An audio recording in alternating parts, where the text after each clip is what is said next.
گھر میں بیٹھے ہوئے ہیں، حضرت عائشہ رضی اللہ تعالیٰ عنہ ساتھ بیٹھی ہوئی ہیں، باتیں کرتے کرتے آذان ہوگی، اللہ اکبر اللہ اکبر۔ حضرت بلال نے آذان دی، آپ صلی اللہ علیہ وسلم کے جو چہرے کے اثرات تھے وہ تبدیل ہو گئے، چہرہ سرخ ہو گیا اور آپ صلی اللہ علیہ وسلم پر عجیب قسم کی کیفیت طاری ہوگی۔ حضرت عائشہ نے پوچھا یا رسول اللہ کیا ہوا؟ تو حضرت آپ صلی اللہ علیہ وسلم فرمایا من انتی، تو کون ہے؟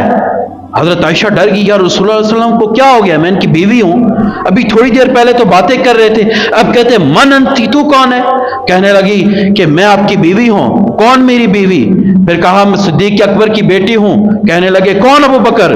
یعنی کہ سب کو پہچاننے سے انکار کر دیا، جلدی سے وضو کیا اور مسجد کی طرف چلے گئے۔ یہ کیا تھی کہ آپ صلی اللہ علیہ وسلم کے باطنی کیفیت تھی، دلی کیفیت تھی، اسی کو تصوف کہا جاتا ہے۔ تو پہلی دلیل، پہلی بات تو یہ ہوگی۔ اور پھر دوسری بات یہ کہ حدیث جبریل آپ لوگوں نے سنی بھی ہوگی، بعض نے پڑھی بھی ہوگی، کہ آپ صلی اللہ علیہ وسلم نے صحابہ سے عرض کیا کہ تم لوگ مجھ سے سوالات کیا کرو، دین کے بارے میں سیکھا کرو۔ صحابہ کرام رضی اللہ تعالیٰ عنہم ہچکچاتے تھے کہ آپ صلی اللہ علیہ وسلم سے کیسے سوال کریں۔ تو حضرت عمر رضی اللہ تعالیٰ عنہ فرماتے ہیں ایک دن ہم سارے کے سارے بیٹھے ہوئے تھے، اتنے میں ہم نے دیکھا کہ ایک حسین جمیل شخص آیا جس کی سیاہ داڑھی ہے اور بدن پر بالکل سفید لباس ہیں، اور اس کے اوپر کوئی سفر کے اثرات نہیں مرتب ہو رہے، یوں لگ رہا تھا کہ جیسے ابھی یہاں کسی گھر سے آیا ہے، اور وہ مدینے کا بھی نہیں تھا۔ اب ہم پریشان ہو گئے یہ نوجوان آدمی کون ہے؟ پھر جب وہ آپ صلی اللہ علیہ وسلم کے پاس آیا تو آپ صلی اللہ علیہ وسلم کے پاس دو زانوں ہو کر گھٹنوں کے بل بیٹھ گیا اور اپنی یہ دونوں ہاتھ اپنے گھٹنوں کے اوپر رکھ لیے، اور رسول اللہ صلی اللہ علیہ وسلم سے کہنے لگا کہ میں آپ سے چند سوالات کرنا چاہتا ہوں، اگر آپ اجازت دیں تو میں پوچھ لوں؟ تو جناب رسالت امام نے فرمایا جی ہاں پوچھیں۔ تو اس نے چند سوالات کیے۔ پہلا سوال یہ کیا کہ مل اسلام یا رسول اللہ، اسلام کیا چیز ہے؟ دوسرا سوال یہ کیا کہ مل ایمان یا رسول اللہ، ایمان کیا چیز ہے؟ اور تیسرا سوال یہ کیا کہ مل احسان، احسان کیا چیز ہے؟ یہ تین سوال حضرت جبریل نے آپ صلی اللہ علیہ وسلم سے پوچھے۔ اب صحابہ کو تو نہیں پتا کہ یہ کون ہے، صحابہ تو سمجھ رہے ہیں کوئی آدمی ہے۔ اب کیا ہوا کہ جناب رسالت آپ صلی اللہ علیہ وسلم نے جوابات دینا شروع کیے۔ اس نے جو پوچھا تھا مل اسلام، اسلام کیا ہے؟ تو رسول اللہ نے فرمایا ان تشہد اللہ الہ الا اللہ وان محمدا عبدہ ورسولہ، اسلام یہ ہے کہ تو اس چیز کی گواہی دے کہ اللہ کے سوا کوئی معبود نہیں اور محمد صلی اللہ علیہ وسلم اللہ کے رسول ہیں، اور تو نماز پڑھے، زکوٰۃ ادا کرے، اور اگر استطاعت ہو تو بندہ حج کے لیے نکلے، یہ اسلام ہے۔ اگلا سوال جو اس نے پوچھا تھا مل ایمان، تو حضور نے جواب دیا ایمان اس چیز کا نام ہے کہ فرشتوں پر ایمان لانا، اللہ کی کتابوں پر ایمان لانا، اللہ کے انبیاء پر ایمان لانا، گویا کہ جو اسلام کے بنیادی عقائد ہیں ان کا نام ایمان ہے۔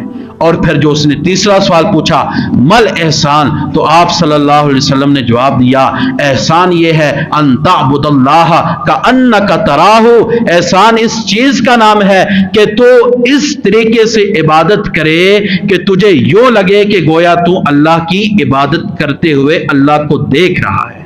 وَإِن لَمْ تَكُنْ تَرَاهُ، اگر تیری یہ کیفیت نہیں بنتی، اس کو بند کر دے، اگر تیری یہ کیفیت نہیں بنتی تو فَإِنَّهُ يَرَاكَ، اپنی یہ کیفیت بنا لو کہ اللہ تمہیں دیکھ رہا ہے۔ تو یہ احسان کی تعریف آپ صلی اللہ علیہ وسلم نے کی۔ اب اس حدیث مبارکہ میں اگر ہم غور کریں تو حضرت جبریل علیہ الصلوۃ والسلام نے جو دین ہے اس کو تین چیزوں کے اندر تقسیم کر دیا، یعنی یوں سمجھے کہ دین کا خلاصہ پیش کر دیا کہ دین تین چیزوں کا نام ہے۔ پہلی چیز کیا ہے؟ عقائد کا درست ہونا۔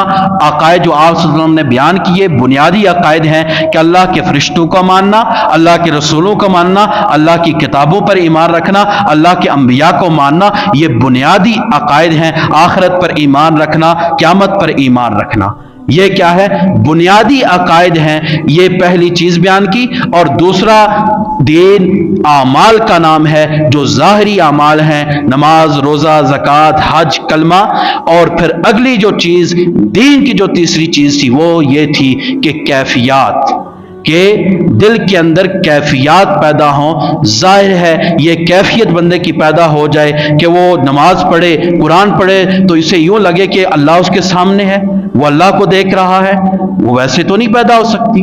اس کے لیے وہی طریقہ کار اپنانا پڑے گا کہ جو صحابہ کرام کا طریقہ کار تھا، کہ جیسے حارثہ رضی اللہ تعالیٰ نے فرمایا، میں نے اپنے نفس کے اوپر اتنے مجاہدے کیے، نہ راتوں کو سویا، نہ دن کو میں نے کھایا، دن کو روزے سے رہا اور راتوں کو میں جاگتا رہا، اللہ کی اٹھ کر عبادت کرتا رہا، نفس کے اوپر میں نے مشقت ڈالی، اس مشقت کے ذریعے، اس جاگنے کی وجہ سے اور اس بھوکے رہنے کی وجہ سے میرے نفس کی یہ حالت بن گئی کہ میرا نفس اب اتنا صحیح ہو چکا ہے کہ میرے لیے جو مٹی اور چاندی ہے وہ برابر ہو چکی ہے، پتھر اور سونا برابر ہو چکا ہے، کعبے کو اپنے سامنے دیکھتا ہوں، جنت کو دیکھتا ہوں، جہنم کو دیکھتا ہوں۔ یہ کیفیات تب بنتی ہیں جب وہ نفس کے مجاہدے کی پٹھی سے، وہ بٹی سے ہوتا ہوا بندہ گزرتا ہے، یہ اس وقت بنتی ہے۔ اور تصوف کے اندر جو مشائخ ہوتے ہیں، اولیاء کرام ہوتے ہیں، وہ یہی چیزیں تو لوگوں سے کرواتے ہیں،